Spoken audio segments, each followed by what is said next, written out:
Stake holders means any person, चाहे वो कोई इंडिविजुअल हो, कोई आर्टिफिशियल पर्सन है, कोई ग्रुप ऑफ इंडिविजुअल्स है, जिनका भी कंपनी के साथ में कोई इंटरेस्ट है, वो स्टेक होल्डर्स है।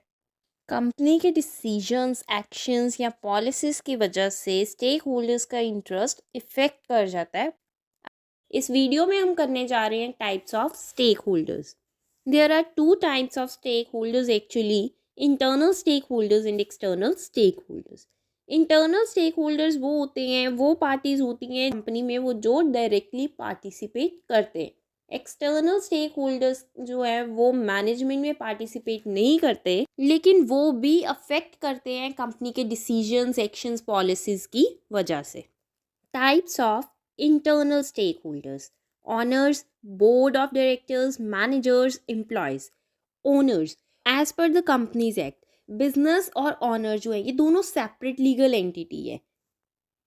शेयर होल्डर्स जो है वो ऑनर ऑफ द कंपनी हो सकते हैं। शेयर होल्डर्स अपनी कैपिटल लगा देते हैं कंपनी की ग्रोथ के लिए, इसकी फॉर्मेशन के लिए, और वो पार्टिसिपेट करते हैं मीटिंग्स में। वोटिंग राइट्स होते हैं शेयर होल्डर्स के पास। नेक्स्ट आते हैं बोर्ड। बोर्ड ऑफ डायरेक्टर्स जो है मैनेजर्स को अपॉइंट करते हैं ताकि वो परफॉर्मेंस को, कंपनी की परफॉर्मेंस को मॉनिटर कर सके और कंपनी की ऑब्जेक्टिव्स को अचीव करने में हेल्प कर सके। नेक्स्ट हम बात करते हैं मैनेजर्स की। मैनेजर्स का रोल क्या होता है कि वो कंपनीज के प्लान को एग्जीक्यूट करने में सपोर्ट करते हैं। नेक्स्ट हम बात कर रहे हैं एम्प्लॉयज़ की।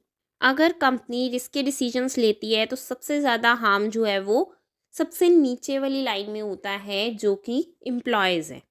उनकी जॉब सिक्योरिटी जो है वो भी रिस्क पे आ जाती है। अब इंटरनल स्टेक होल्डर्स के बाद हम नेक्स्ट बात करते हैं एक्सटर्नल स्टेक होल्डर्स की। इसमें पहला आ जाता है सप्लायर्स।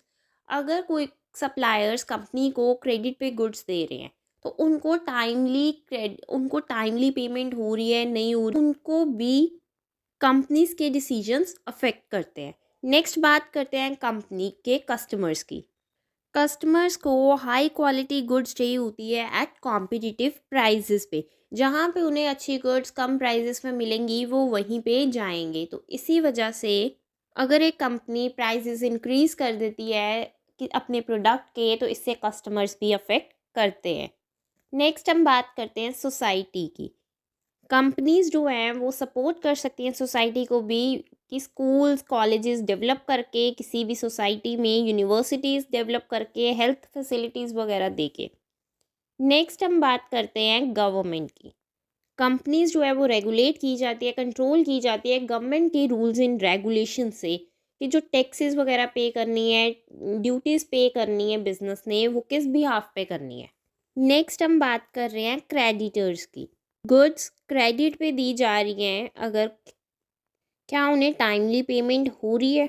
अगर लोन ले रहा है बिजनेस, क्या वो लोन की विद इंटरेस्ट टाइमली पेमेंट कर पा रहा है।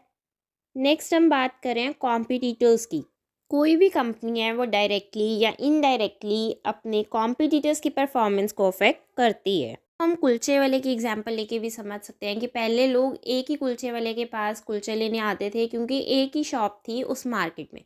अब एक और शॉप वहाँ पे खुल जाती है तो कस्टमर्स दोनों के पास जाएंगे, कुछ कस्टमर्स उसके पास जाएंगे, कुछ उसके पास जाएंगे। तो इसी तरह से हम कह सकते हैं कि पहले वाले की परफॉर्मेंस को, पहले वाले की अर्निंग कैपेसिटी कहीं ना कहीं अफेक्ट हो सकती है एक सेम शॉप खुलने से।